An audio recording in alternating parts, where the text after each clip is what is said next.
This is 5 Live Formula One with Jack Nichols. Good afternoon and welcome to Bahrain and the Sakhir International Circuit ahead of the first round of the Formula One World Championship of 2022. It's time for the third and final free practice session in very pleasant sunny conditions here in Bahrain. Air temperature 22.5 degrees, track temperature up at almost 39 degrees for this final hour of practice, and Red Bull are looking very strong. Max Verstappen's topping the times yesterday. Ferrari look close.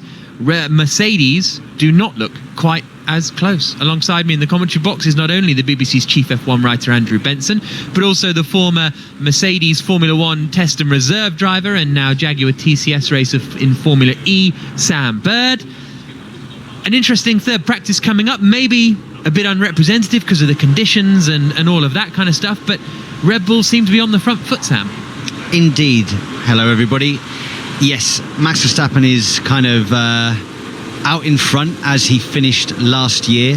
What I'm interested to try and understand a little bit more is what the pecking order might be behind Red Bull and Ferrari, because I think we've kind of spoken about it a bit and we still don't really know who's the next best. I think there's a gaggle of cars that could be in the mix for sort of 5th, 6th place. Well, that midfield, or Class B as it was sometimes known a few years ago, is always very interesting. Andrew Benson, how are you today? I'm good, thank you, Jack. Yes, despite your best efforts. Despite my best efforts. No, we just yeah. Well, I don't really know where to go from that. Just straight in there. Yeah, we had a. Are you talking about the meal last night, or are you talking about just me being annoying? Both. Okay, cool.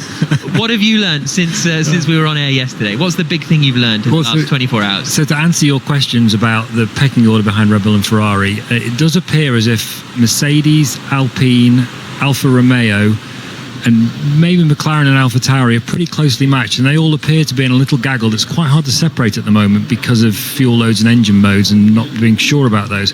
Haas also look pretty good. So actually, the intention of these new regulations that we're seeing the cars from for the first time was to bring the field closer together.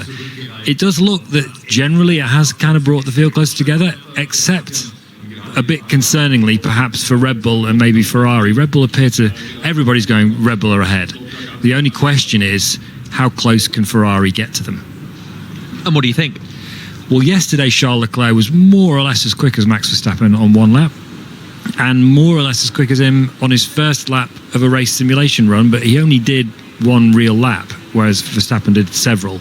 So it's hard to get an absolute gauge. Ferrari are quietly confident, but also a little bit nervous. They seem to intentionally not do much running. I think that's what surprised me a little yesterday. Leclerc was just sitting in the garage, no work going on the car for 5 or 10 minutes, really. It was odd not to see him do a race run. He was very happy with his car yesterday, Charles Leclerc. Carlos Sainz less so. He was struggling with front tyre temperature in the second session, and so he was a little bit off Leclerc's pace because he had understeer as a result of that. Mercedes are in all sorts of trouble with porpoising.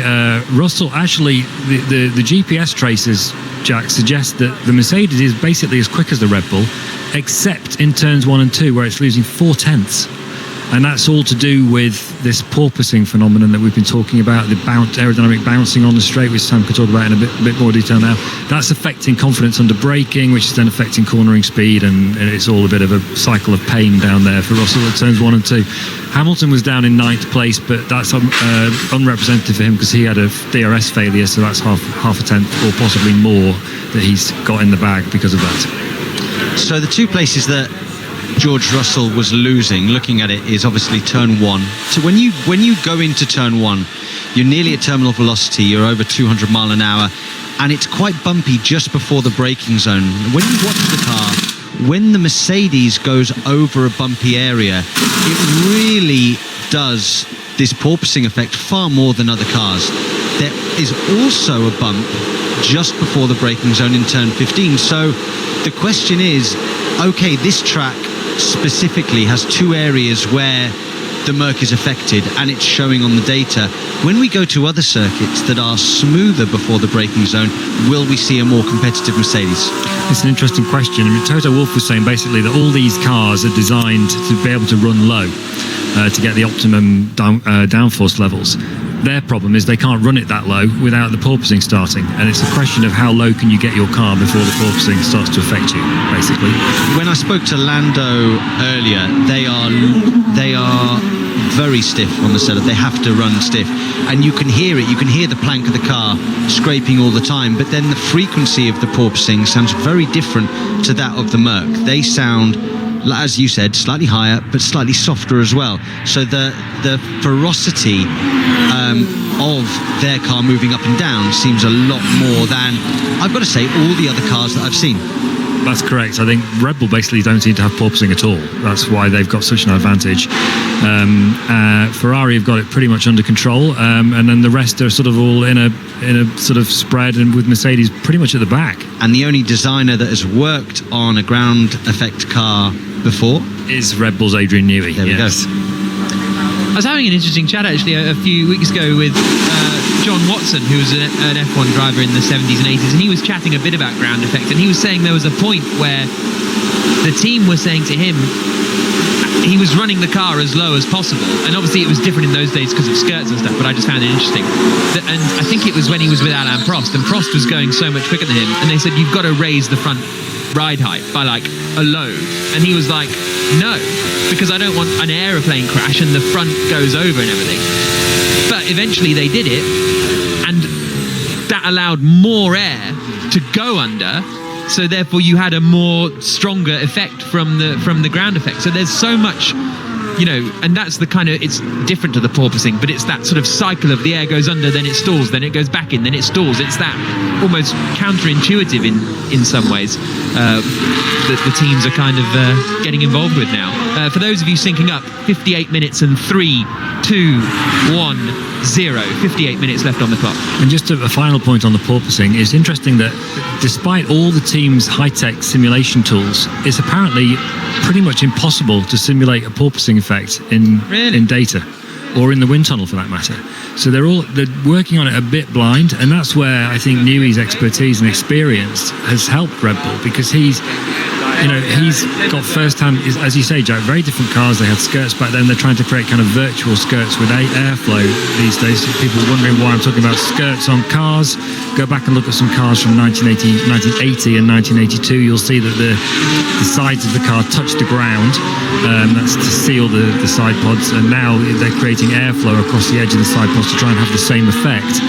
But Newey understands that much better than anybody, and I guess it's a question of the others trying to catch up with his level of knowledge. It used to be like the metal bits you get on the bottom of a door. Yeah, a bit like the draft excluders. The draft excluder metal bit on the bottom of the door, but on the sides of the cars. Cars are on track, a few are anyway. Kevin Magnussen for Haas, Zhou Guanyu for Alfa Romeo, Valtteri Bottas in the other Alfa Romeo, Mick Schumacher in the other Haas, and Hamilton's done an installation lap. George Russell has left the pits in the Mercedes. Everybody else still in the pit lane at the moment. As we say, it's usually a quiet start to free practice 3, exacerbated by the fact that the track conditions are very different. It was about 10 degrees cooler, I think, in the evening yesterday compared to the morning. That's what I had in my notes. Yeah. If anybody, nobody does know, but my notes, all they said for FP2 it was 10 degrees cooler than FP1. Yeah, so, exactly. Yeah. I asked, Jack to write up my notes, but there was no point. No, exactly. Hashtag BBC F1 on social media, on Twitter, and f1@bbc.co.uk on the emails. Had a nice email from Nick, who said, "Hi BBC F1. It's a shame Jolyon Palmer is no longer commentating for the BBC. I thought he was really good. He will be with us for some races. However, his replacement Sam Bird is excellent and seems very at home in the commentary box." Thank you very much. We've just seen a lock-up from Valtteri Bottas. Sorry, not a lock-up. A slide out of turn 4 for Valtteri Bottas on his way round. He's just coming back into the pits as we speak. It looks like the hard compound tyre is really, really difficult to wake up. Like the first couple of laps, it looks like you are sliding around on ice. How's that going to work in the race condition? And is the hard a usable tyre in a race condition here, especially at night? Well, we didn't see much, I don't think, running yesterday in the sort of long runs on the hard tyre. But what you do get in Bahrain, because of this asphalt in particular from some quarry in Shropshire, and it's very abrasive.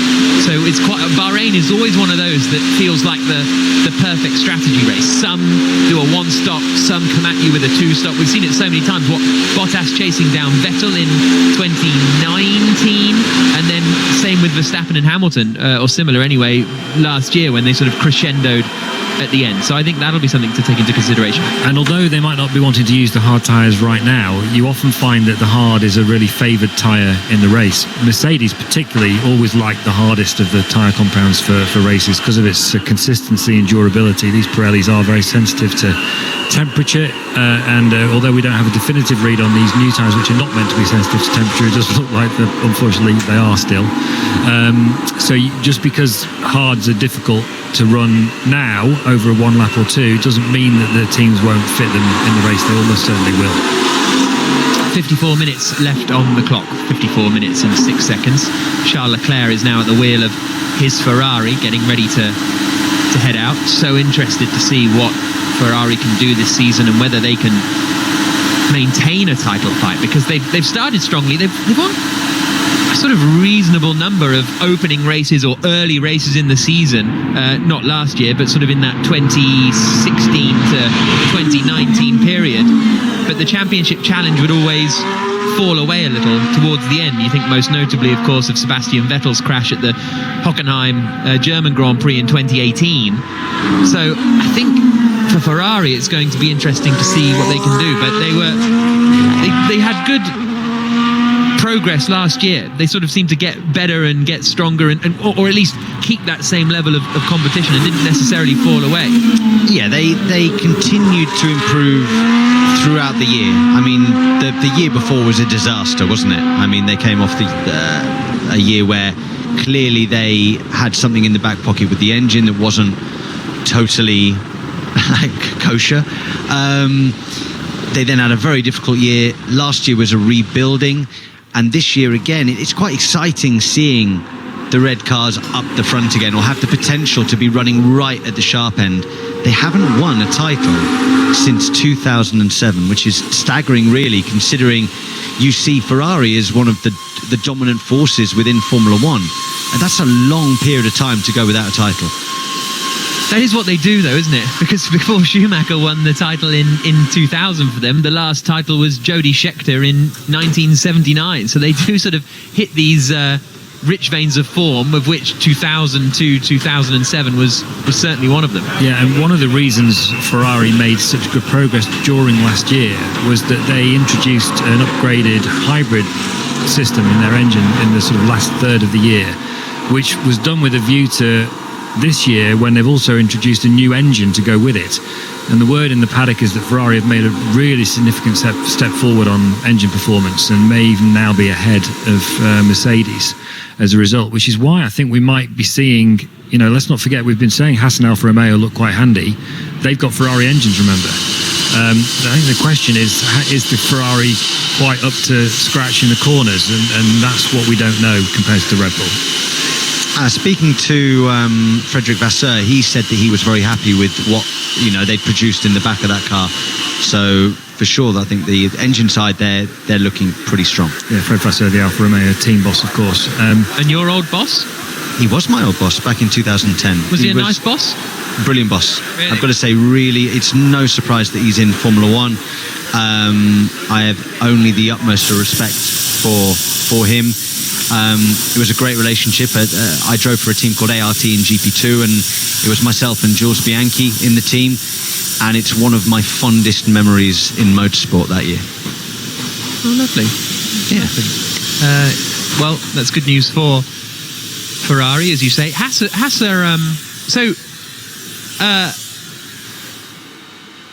a little bit of a mention on them. We've still got no one on track because they went not necessarily under the radar yesterday, but if they are in that midfield and sort of actually properly in it, Andrew, it's a remarkable step forward. What is their situation? Because when they came into Formula One, a lot of controversy because they're just, it's a Ferrari painted white sort of thing. Existential questions about what is Formula One. Has that changed? Do they still do that? Is it a bit different now? Are they more in-house? Is this step forward remarkable? Or actually, do we remember where they were 2 years ago, and now they're back to just that sort of level? Okay, so the first thing to say is Kevin Magnussen yesterday he was like, he almost couldn't believe his luck. This is a direct quote from him. He said, "I can't believe what's even going on. It's so cool, man. It's surreal." Because of course, a month ago Kevin Magnussen had no thoughts of coming back to Formula 1 and didn't even think he wanted to. Yeah. And then he said that Gunther Steiner rang him up, the Haas team principal, after they got rid of Nikita Mazepin because of the war in Ukraine. And he said he found himself saying yes immediately, and then only afterwards did he think, is that really the right idea? And then he decided the first instinct was the right one. And he's so pleased to be back in Formula 1 when he didn't actually think he wanted to be, but it turns out that he really did. Now, Haas, they're very embedded with Ferrari. They have created their own design department, but it's in Italy and it's staffed by Ferrari people who are on secondment from Maranello. That's allowed, but of course, as long as they're separate, as long as there's sort of Chinese wall between them. But some of the other teams, of course, are a bit suspicious. But basically, Haas wrote off the last 2 seasons because of these regulations. They were planning to only write off 1 season in 2020, but then COVID happened and the rules got delayed by a year, so they ended up writing off 2 seasons, and that's kind of in a way why they brought in Nikita Mazepin, because they just wanted to bank the check basically while they were doing nothing on the track. And they're not trying to cover up how happy and relieved they are to have got rid of him, to be honest, on two different levels. But anyway, to move on, so it's perhaps in that sense it's not a huge surprise that they appear to have made a big step forward, because they basically did no work on their last 2 years' cars. Having said that, they are still the smallest team, so but they've obviously got good people working for them. So their problem in the past hasn't always been designing a quick car. They did have quick cars from time to time. It's been about sustaining it over a year and operating them consistently race to race, and that's still to be proven. I remember speaking to Kevin Magnussen. Here's Lando Norris's team radio. The wind direction similar to P2, a little bit gustier. Gustier wind for Lando Norris. It's a headwind down the start-finish straight at the moment. I remember speaking to Kevin Magnussen before 2019 Melbourne, and he was really excited about the season because they had a really quick car. I think maybe he qualified 5th, and maybe they qualified 5th and 6th or something, and it all looked great. But then it went away as the season progressed. We can say a very good afternoon to Jenny Gow, who's now in the pit lane, having been on BBC Radio 5 Live's Fighting Talk for the last hour. Obviously, I didn't hear the end because I was doing a job for you. How did you win? No. Oh, you didn't? Lost.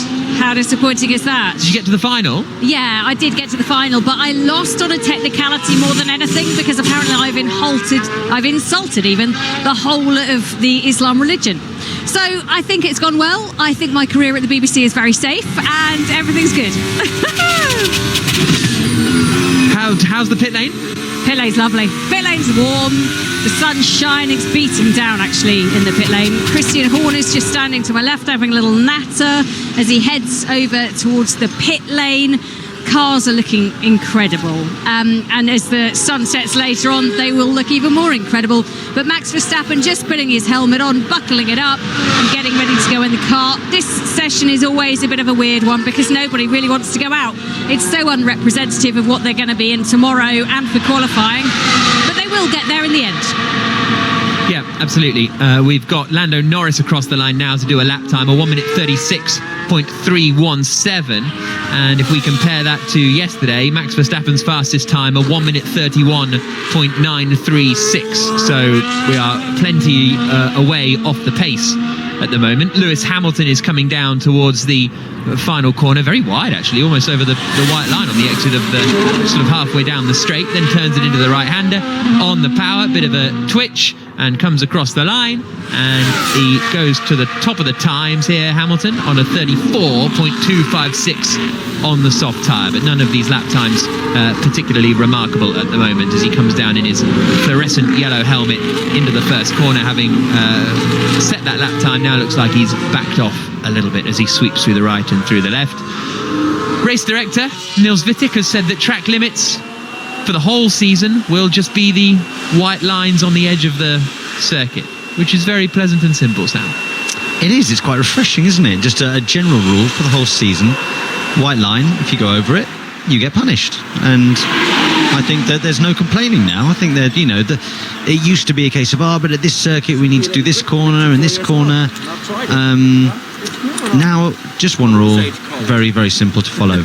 We saw Lewis taking a strange line into 15 down the straight. Just wondering, is that to try and miss a certain bump? Has he looked at some data and thought, if I go wider on approach, I'm going to miss the worst bump and therefore the car will be more stable for braking? Interesting. Here's Hulkenberg's radio.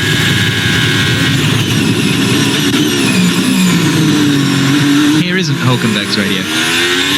44 minutes and 20 seconds left on the clock. Sound you can hear Valtteri Bottas in the Alfa Romeo. They had a little bit of looked quite strong yesterday for Bottas in particular. Indeed, and while we're on the topic of things going on in the background, there's beginning to be a bit of grumbling about the budget cap among the teams. Christian Horner I've heard him say 2 or 3 times now, the Red Bull team principal, that they need to look at here's some Hulkenberg radio. Any porpoising from your side? All okay? Nope, don't think so. So he hasn't got no porpoising. Well, there you go, lucky Nico. He's been saying, look, the budget cap was originally meant to be $175 million. Then it came in, we've reduced it to $145 million because of COVID. It's down to $140 this year. But now inflation's running at 10% in the UK, and this has an effect on jobs. So we need to look at increasing the budget cap. I have to say, I've heard people say they slightly struggle with that argument, because it's a bit like saying people have got less money, so we should be able to spend more, which doesn't seem to make a lot of sense. But that aside, there is some concern about whether all the teams are doing things right within the budget cap. People have looked at Red Bull and Mercedes. They've basically brought almost like an entire new car, it looked like, to the second pre-season test. And they've gone, hang on a minute, how are they affording that when we've still got 23 races to go? I'm not accusing them of anything, and then neither are they directly at the moment, but there's definitely people keeping a close eye on it and wondering, is this budget cap going to work? And, how we've got to, not a lot of trust on that front right now up and down the paddock. Budget cap's the right thing to do? I think so. I think it was kind of getting out of control, wasn't it? And a couple of teams were just running away with it, and running away with it in terms of lap time, in terms of points, in terms of money to spend, bonuses from doing well, and just having a much bigger budget in the first place. So I think it's the right thing. It gives everybody a slightly fairer chance, and it will stop people running away and going seconds and seconds up the road from the back of the pack. So yeah, for me, it's the right thing to do. I do agree. It's quite limited, especially with these teams that have got close to 1,000 people working for them. But yeah, these things need to be run correctly. I think USA Sports do it so well.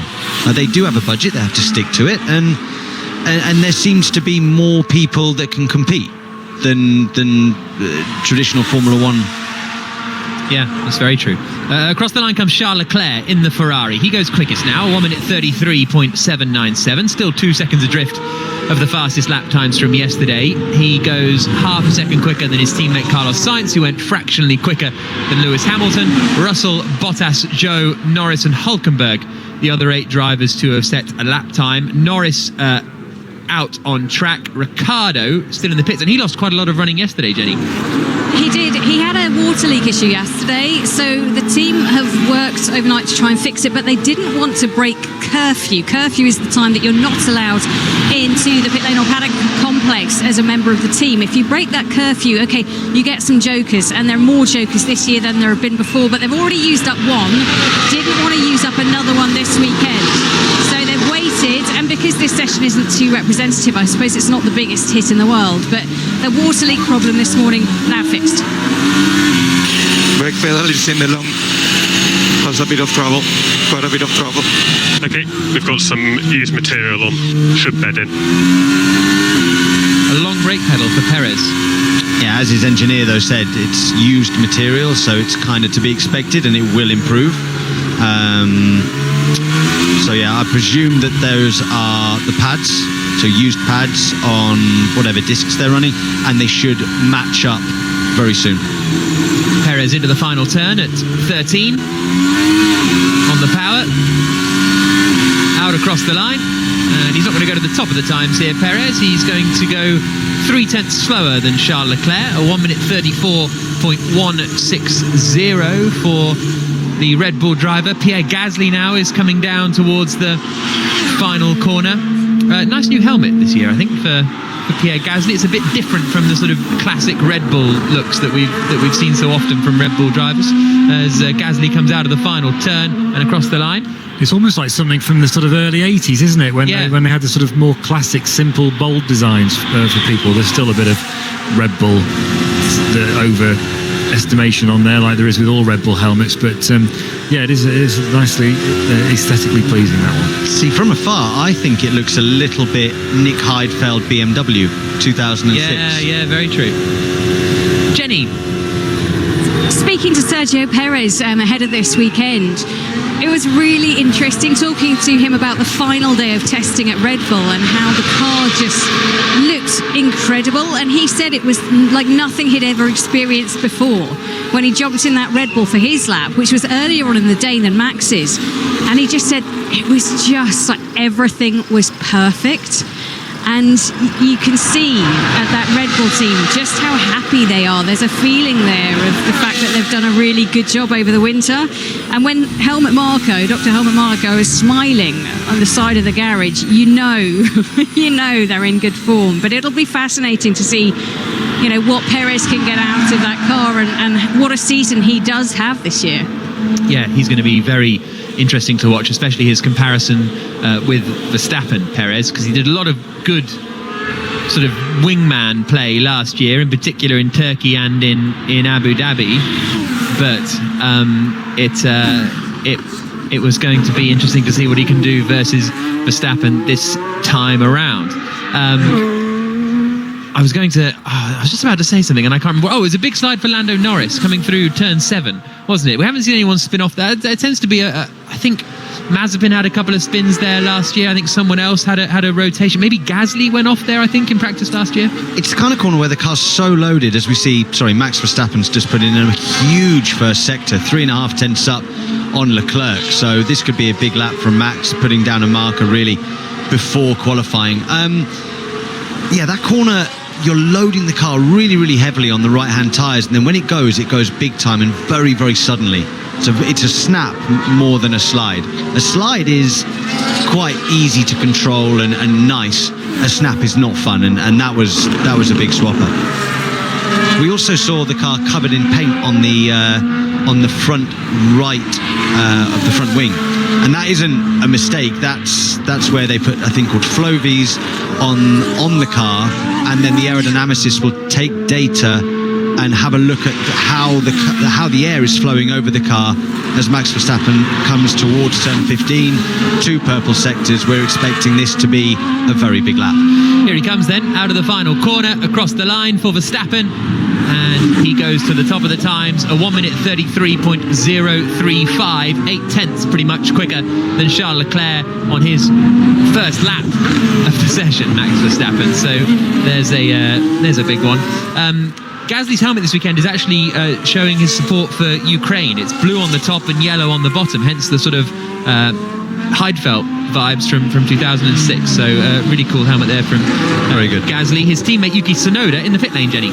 Yes, and the car in a relative state of unreadiness, I would say, because it's up on its stand, so lifted about 2 feet in the air, and there's a few mechanics playing around with what looks like the clutch, I would expect. They've got the front panels off. Yuki not actually in the garage, I don't think. Oh no, it's just stood by his race engineer having a look at the screens, but obviously problems for the other AlphaTauri, and not the ideal start to today. No, indeed. He's the only driver yet to go out. Ricciardo has now left the pit lane after that water leak fix that Jenny was talking about a little bit earlier on. We'll keep an eye on the lap times, but Amit Mandalia, good after, happy 2022, Amit. What do you think about the potential Andretti entry? Because that was quite a big story in the off-season, Andrew Benson, the Andretti stuff. has that sort of gone away? And also, what were your thoughts on Formula One's sort of approach to the potential Andretti entry?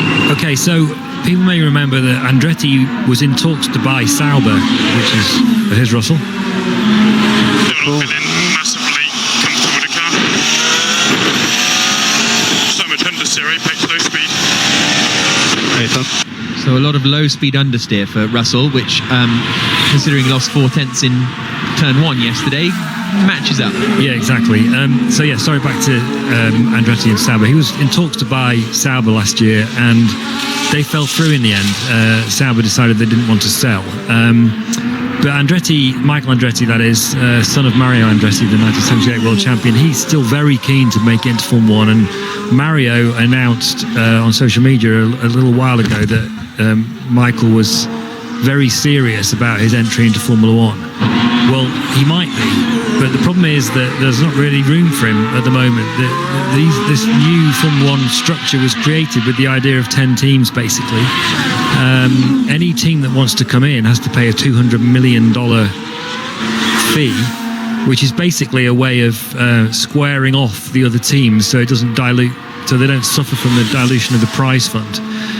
So Andretti would have to find that money, and he also would have to have a... Oh, Charles Leclerc, the same corner he spun yesterday, coming through the left-hander of turn 11. He's had basically the same start of the spin, but then he's caught it and ended up spinning off the other way to the right-hand side. So instead of a 360, he's caught it and gone straight on through the gravel trap and back on his way. That was a big moment.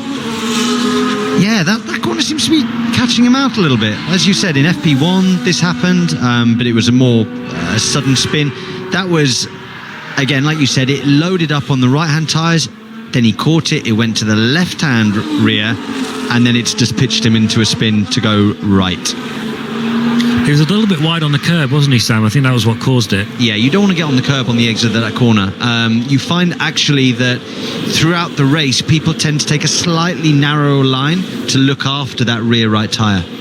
But that was definitely too wide. So Charles Leclerc was saying yesterday, yeah, I did make a mistake, but, it's better to make them in practice than it is when it matters. And I'm sure he would say the same about this one because he's exploring the limits of the car. That said, Charles Leclerc, we've said this before, he's incredibly talented, extremely fast. Carlos Sainz thinks he might even be the fastest qualifier in Formula One, but he does make just the odd little mistake here and there. And if he is going to be going toe-to-toe with Verstappen this year, he's going to have to iron those out to make the season count as a whole. Yeah, absolutely. We've seen many sort of errors in qualifyings and stuff from Sainz and Leclerc. Absolutely. But when we look at the mini sectors from that lap, if you dissect it, it was a really strong sector 2 until he went off, albeit he was 4/10 off in sector 1, fine, but sector 2 was very, very strong. So this battle at the front is hotting up. I mean, Verstappen right now is 7/10 up the road, but I think that gap is not going to be that big come quali. Just going back to Andretti briefly, Andrew. So do you think it's this isn't like some, you hear a lot of pokey sounding teams trying to get into Formula One over the years. What was that one? I can't remember off the top of my head. Something GP, and you're like, what? This cannot be a real thing.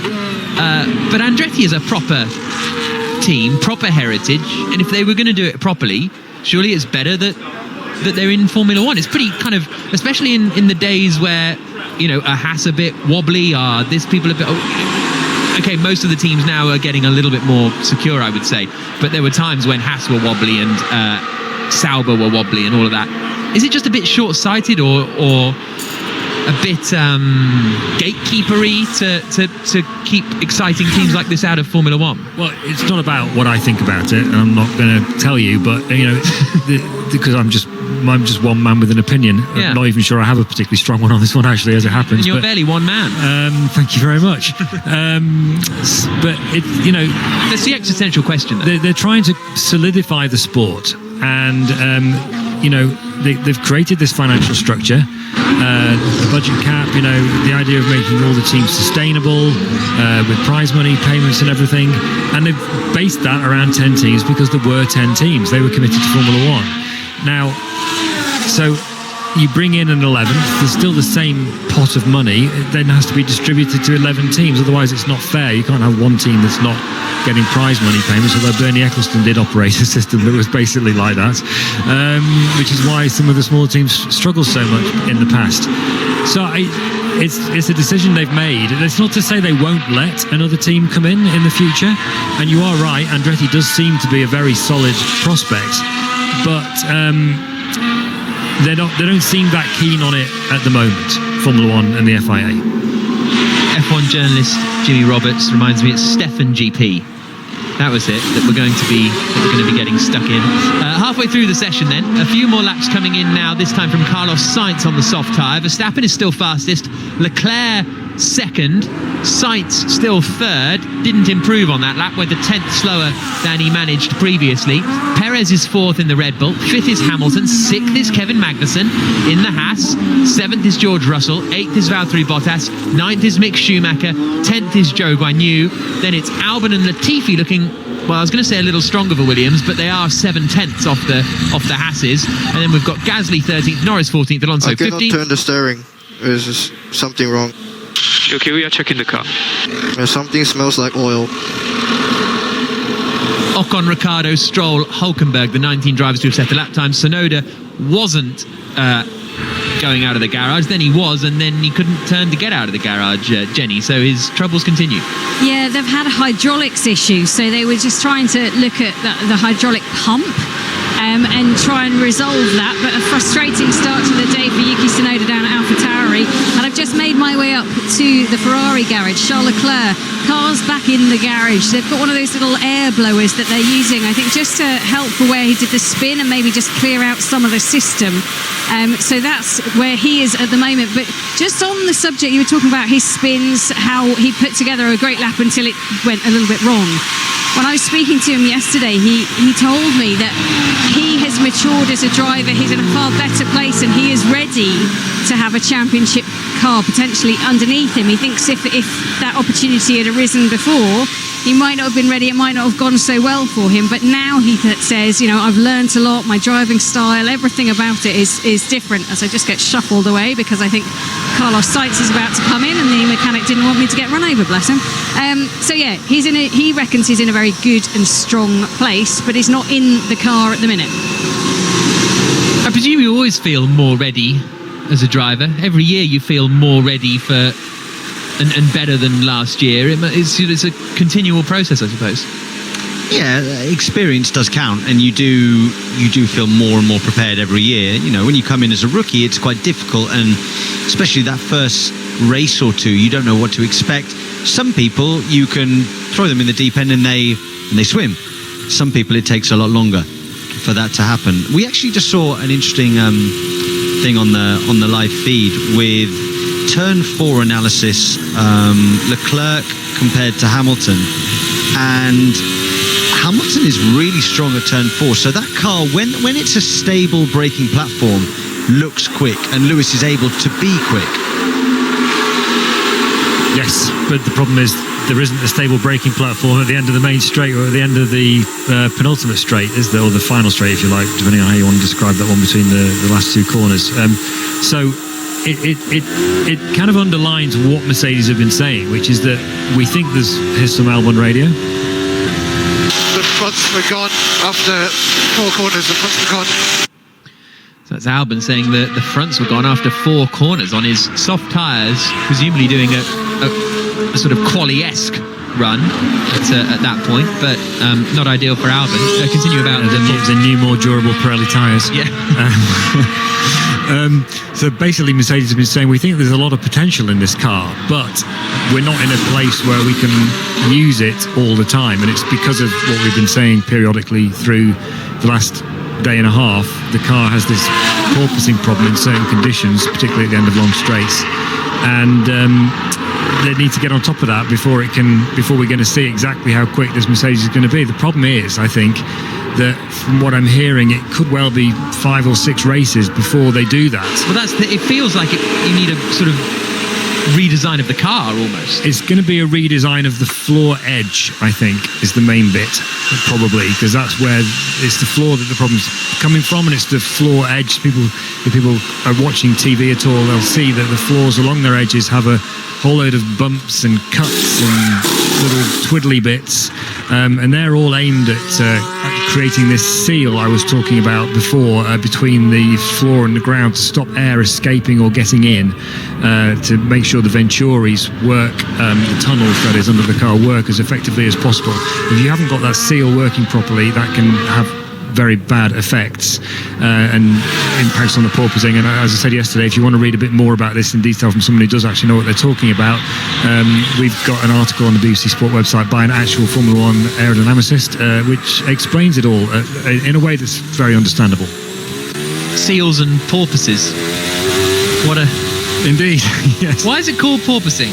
Because it's named after the mammal. It's because what happens is the back of the car goes down, then the aerodynamics stall, and it bounces up again. Yeah.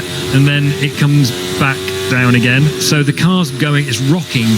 Although it looks like it's going up and down, it's actually rocking along sort of forwards and backwards, like forwards a and backwards along its longitudinal axis, exactly, just like a dolphin or porpoise jumping out of the sea and then going in again and then jumping out of the sea. I've never really seen a porpoise swim.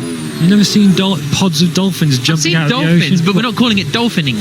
No, well, I guess maybe... So I didn't really know what a porpoise was. Maybe Formula One aerodynamicists back in the late 70s weren't as well informed about animals as you and I are, Jack. I don't know. But, porpoises do it as well. Okay. They're just not as famous or lovable as dolphins, are they, generally? I'm going to go on YouTube and look at porpoises now for the rest of the session. We're just going to watch Hamilton come across the line because he's done a very good first sector, quickest of anyone, 29.632, quicker than...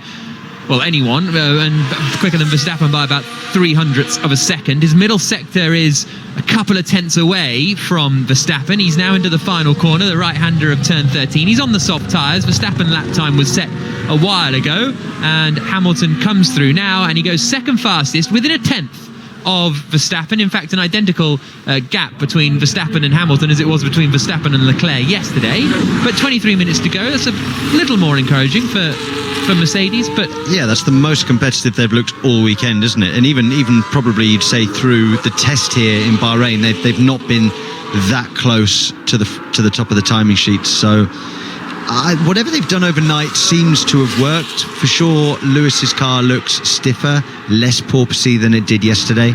Yesterday it looked really soft and high and bouncing around everywhere. Today it does look like he's got a more stable platform. Whether that's ultimately the quickest car that they can give him, probably not, but it's giving him more confidence under braking. Got a bit wide as well, actually, didn't he, coming up at turn 4? Yeah, the rear got a little bit loose, but the main thing was sector 1 was a massive improvement from yesterday, especially turn 1, Jack. Turn 1 yesterday, he was struggling with the rear and then having front snatching, front locking when he got to the apex at 1, which then pushed him too wide out of 1, made the radius of turn 2 too tight, and then he loses all the speed up towards turn 4, which is where all the speed was yesterday for himself and Russell. Today, he's hooked up sector 1, and then all of a sudden the lap time's there. Just had a little look at some porpoises porpoising. They're beautiful creatures, aren't they? I've never really known what a porpoise is. Jenny? I just can't believe. Sometimes I find what you say staggering. It's one of those moments. Do you know where the term came from in the first place? Because I do. I can tell you if you like. Well, porpoises? Yeah. Here's Hamilton's radio. The main loss is turn 10, so it looks like initial entry. Just pushing that a little bit too much. That's to Verstappen. Yeah. How much was lost on the exit there? Yeah, 1.5 tenths. 1.5 tenths. So that's on the exit of turn 10. Hamilton being told that's where his time loss was. So out of the slow, tight left-hander. So what do you mean? Where the name porpoise comes from? No, where the term is related to Formula One came from.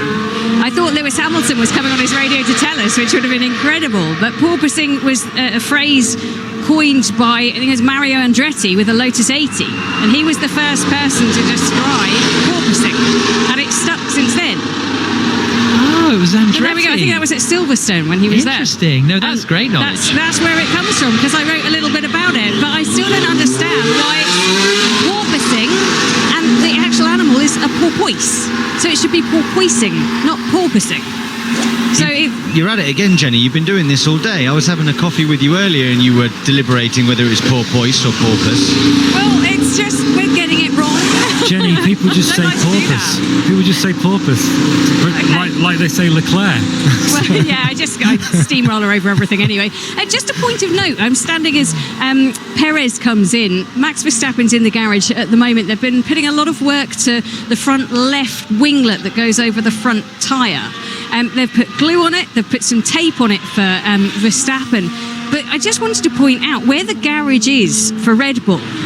It's very much not in front of where their pit box is, if that makes sense. So when they come in for a pit stop, the team have to come out of the garage and walk down a good 10 metres, I would say, to their pit gantry where the car will come in and stop. Whereas if I look at Mercedes, it's probably a little more square on and right outside Lewis Hamilton's box. So just so these little things interest me, because when it comes to pit stops, new season, they'll have new crews on there. Some will be brand new. The tyres are a lot heavier to lift up.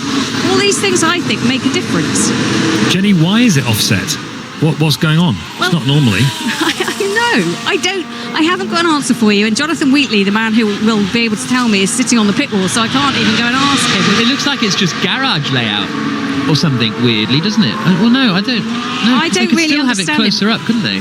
Maybe that's their choice. Maybe that's what they wanted to do, get as far away from Mercedes, because the order goes from championship order last year. So Mercedes have the first garage, then Red Bull, and then go on down with Ferrari and McLaren. But maybe they wanted to give themselves more space in between. I don't know if the space is regulated. Well, because the point is, Red Bull have got 3 garages. All the teams have 3 or 4 garages, but there's the big block where there isn't a garage because of the building structure, and so their last garage is the other side of that, isn't it? So they're kind of more spread out in the pit lane anyway. Sainz has done a quick middle sector.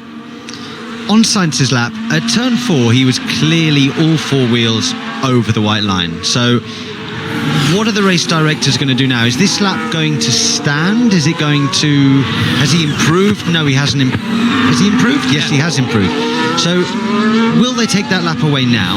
Or is that purely going to be for qualifying? Or are they going to now ignore turn 4? Because as we spoke about earlier, Jack, the plan is the white line is the track limit, and anything over that, the lap will get deleted. So that lap currently stands as the second fastest lap out there, only 200 slower than Verstappen. However, it was over the track limits. Yeah, we've seen sometimes that in practice sessions you're allowed to do it, and then in qualifying it counts. I'm not exactly sure what the rules are with the new race director, so we'll get into that one. And in fact, earlier on today in the Formula 3 sprint race, Oliver Behrman won, but was handed a 5-second time penalty for exceeding track limits on too many occasions. Here comes Russell. He's fastest in the middle sector now and looking quick coming into the final corner through the right-hander of turn 13. Out across the line now, and Russell looks set to go quicker than Hamilton. Verstappen, Sainz and Hamilton all within a tenth, and then Russell goes exactly 1/10 quicker than Verstappen. On the soft tyres, a little bit later on the session, and still 1 second slower than Verstappen's quickest time from yesterday. But again, a little more encouragement there from Mercedes. Sound you can hear is Valtteri Bottas in the Alfa Romeo. The Finn is about to cut the timing beam. He goes quicker than Charles Leclerc, but Leclerc hasn't done a particularly representative lap, and he's 7 tenths away from Russell, Valtteri Bottas. No, it looks like it's that time where everybody's trying to get a feel of what it might be like for qualifying, and the track seems to be ramping up as well. It's just getting quicker and quicker. So I wonder what Max Verstappen is going to be able to do when he comes out the pits. Which he has done now. He's on his outlap, so we'll keep an eye on Verstappen in a moment. Anon says, why is it Jenny Gao? It should be Jenny Go, like bow or bow and arrow. Jenny? That's a good question, because that's what my parents called me. So I just took their word for it that they knew what my surname was, and went with it. I could be wrong, but I would suggest it's a Scottish. Randomly, it's a Scottish name. So maybe it's just a hangover from that. I don't know. I'm not going to know, but I'm not going to go by the name that my parents called me. That's for sure. Oh, that's strange. Oh, they called me lots of nasty things.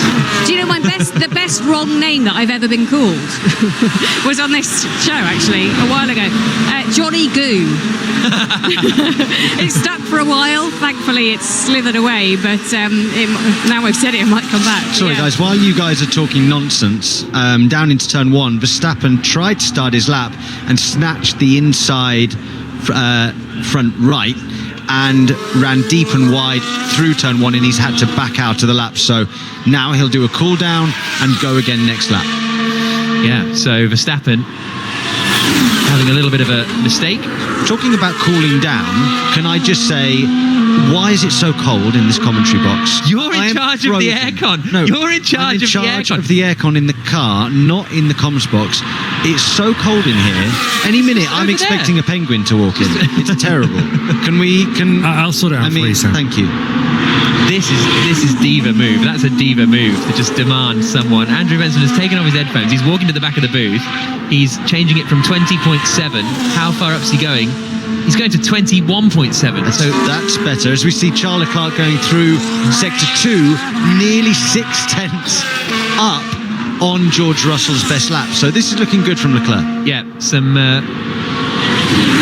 big laps coming in here from the Ferrari driver through the right-hander, and this is fairly sort of similar conditions to George Russell and Lewis Hamilton's lap times in the Mercedes, and Leclerc goes quicker, a 1 minute 32.640, only a quarter of a second up on Russell in the end. It was looking like it was going to be a bigger advantage. Here comes Gasly across the line. He goes 10th fastest in the Alpha Tauri, and Charles Leclerc then fastest. Russell second, Verstappen third, Sainz fourth, Hamilton fifth, Bottas and Zhou in 6th and 7th. Good lap from Zhou, actually. That's probably his best lap of the weekend so far. 2/10 behind Valtteri Bottas. Norris is 8th, 9th is Perez, 10th is now Gasly. Then the two Hasses who went out earlier, Magnussen and Schumacher, Albon, Latifi, Alonso, the top 15, Ocon, Ricciardo, Stroll, Hülkenberg, the 19 drivers. Still no driving for Yuki Tsunoda, but I think it's all a little bit jumbled up, the order, with who's done what runs and when. For example, the Alpines looked strong yesterday, but Alonso and Ocon 15th and 16th, but they've only been out on the hard compound of tyre. Jenny? Just having a look at Lewis Hamilton's Mercedes. The covers are off at the back of the car. Quite a lot of work going on. I've spoken to the team. They say it's just setup changes. No issues for the number 44 driver, but it does look like a lot of head scratching going on back there. They've just changed the fuel loads as well, as his teammate George Russell comes into the pits. So, 12 minutes and 20 seconds to go. Russell back in the pit lane, as Jenny says. Verstappen is on a lap now. His first sector is a 29.7, which is a 10th slower than Hamilton managed. We'll get his middle sector split in a moment. Comes through the left-hander on the power where Leclerc spun earlier on, and we'll get his middle sector time compared to Charles Leclerc, and the reigning champion is down by 200ths, but he has set the fastest middle sector of anyone, down towards the final corner at turn 13. Sound you can hear is the Honda engine in the back of that Red Bull. 183 miles an hour before he hits the brakes and turns into the final right-hander out across the line, and Verstappen is going to go to the top here, I think, and he does. A 1 minute 32.544, still less than a 10th ahead of Charles Leclerc, but not a personal best in Sector 1. No, I think there's more to come from Max. I think that he's taken turn 1 slightly under the limit on this second lap. He locked up on that first lap, didn't want to lock up again. When you have a lock up like that, Jack, on your first lap, when the tyre is at its best, at its peak, it's very easy to then slightly underdrive the next time you go into that corner, because the memory of the lockup is still there.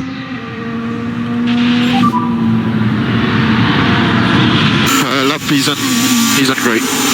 Especially last sector, I think we will be missing quite a bit compared to the others. It's pessimistic from Leclerc, especially the last sector. I think we'll be missing a lot compared to the others. Yeah, So what he doesn't mean he doesn't think he's got the potential to go faster. He's saying that on that lap, I think that we're going to be slower than the others are. Sorry if I ruined the Formula 3 race for anybody. Mace got in touch and said thanks for the spoiler warning for the F3 race. I didn't even think about that, so many apologies if you wanted to win the F3 race, but you heard me say that it was won by... I'm not going to do it again, don't worry. We have got 10.5 minutes to go. Jenny is at Mercedes.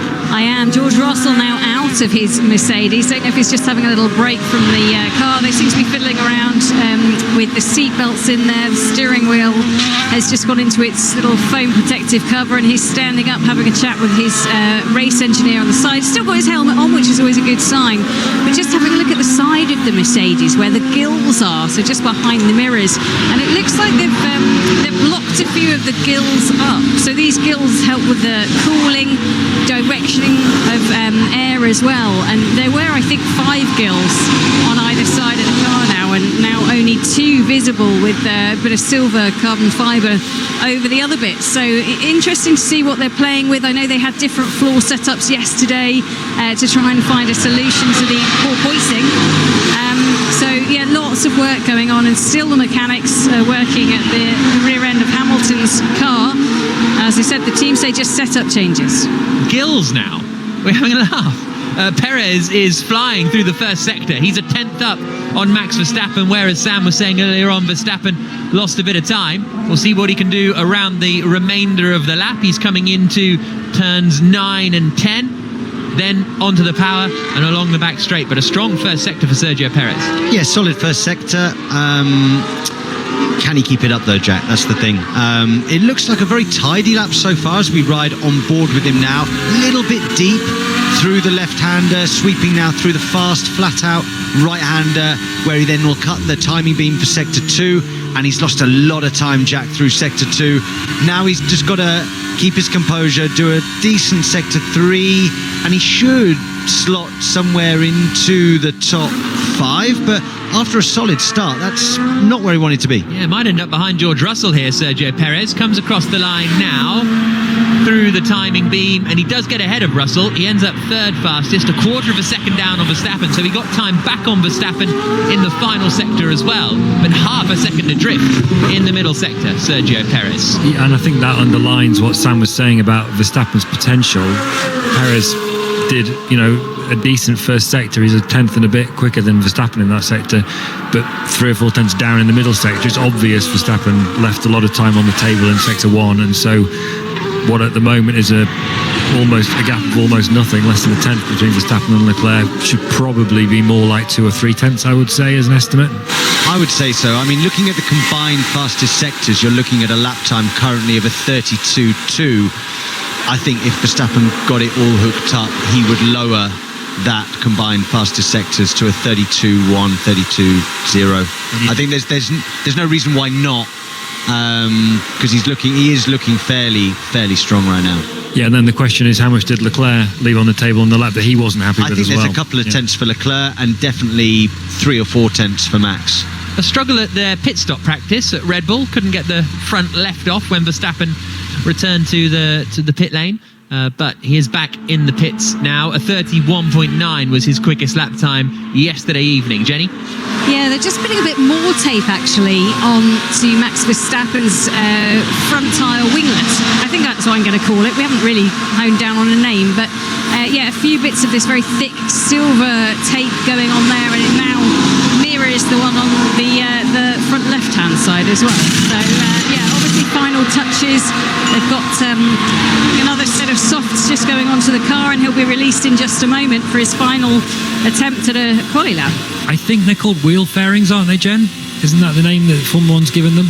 The idea of them, by the way, everybody, these things that sort of loop over the top of the front wheels, it's all about controlling the wake at the back of the car. That's the air that comes out the back. That's what these whole regulations have been predicated on, is trying to remove the turbulent air from behind the car, throw it up in the air so it doesn't affect the car behind, so the cars can race more closely together. And these are mandated parts that all the teams have to have, these front wheel fairings to assist that process.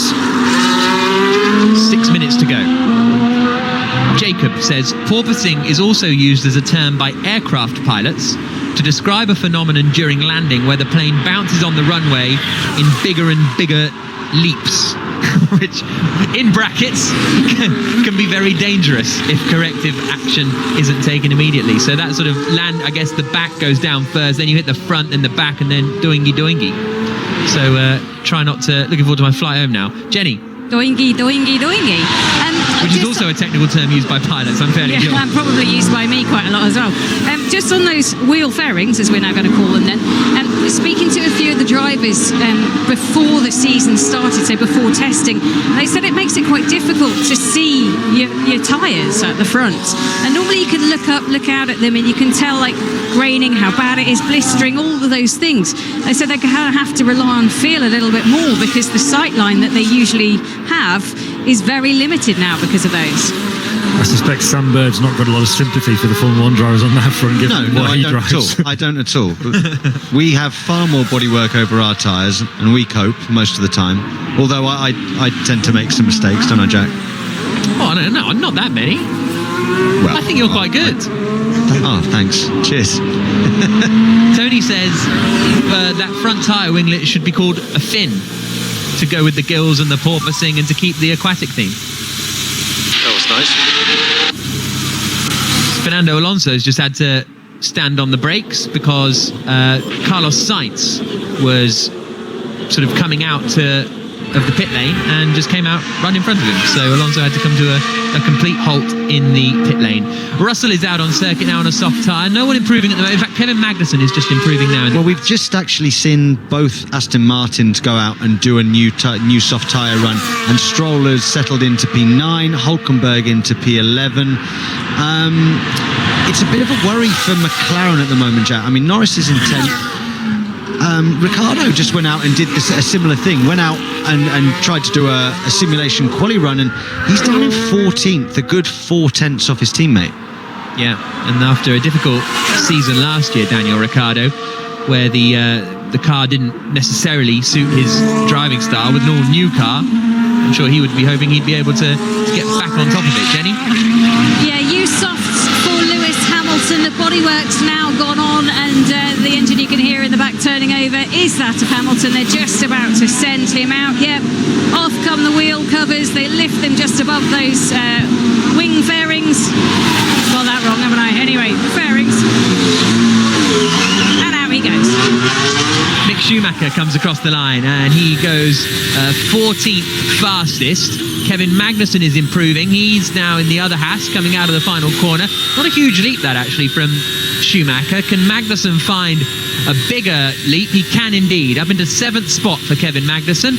A 1:33.437. That's only 3/10 behind Hamilton and Sainz. Kevin Magnussen's giving Mick Schumacher quite a few things to think about so far this weekend, isn't he? It's looking a bit worrying for Mick right now. No, I think it's a good thing for me. It's a bit of a wake-up call. Right, I'm a Formula 1 driver, but I've got work to do. I can learn here. I mean, if he's intelligent, he will now absorb all of this information and learn from Kevin Magnussen and improve throughout the year.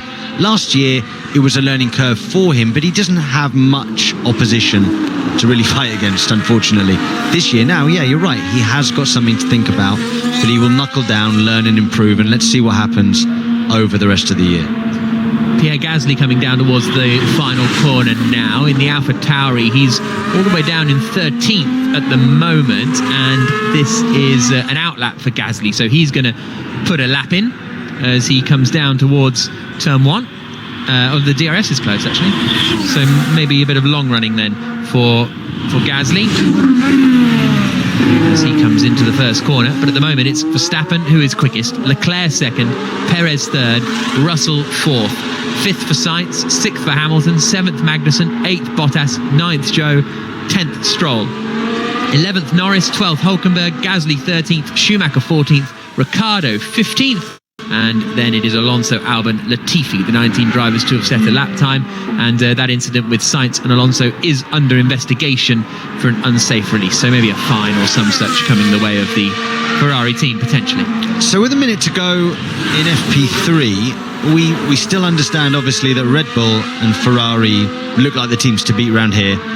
In my opinion, Mercedes have made a jump overnight, but what's the rest of the order, guys? Can you help me out with that? Because I still don't understand where the pecking order is. Before, it was very easy to know.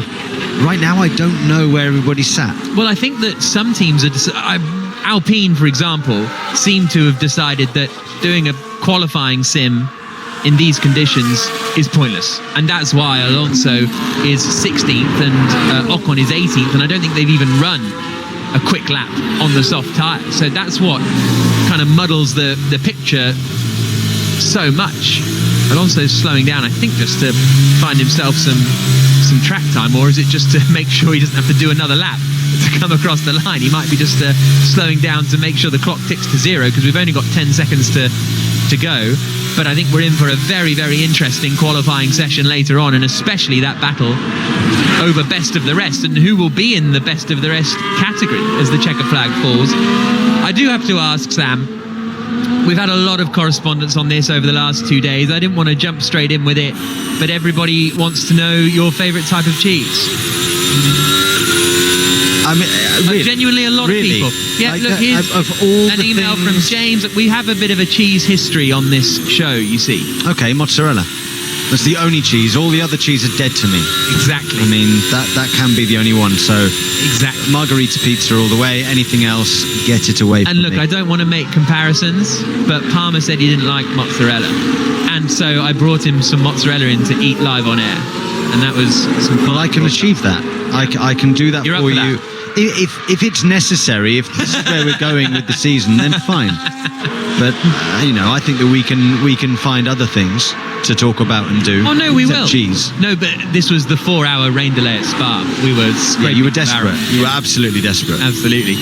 Into the final corner now for another lap. I think comes Schumacher in the Haas. No, it's Magnussen again out across the line. He's not going to improve this time. He goes 4/10 slower than he managed previously, a 1 minute 33.8, but he found a little more time in the middle sector. He looks like he's having a lot of fun, doesn't he? I can almost sense that. I can see the smile underneath the helmet. Like, he's back in Formula One, he's got another chance.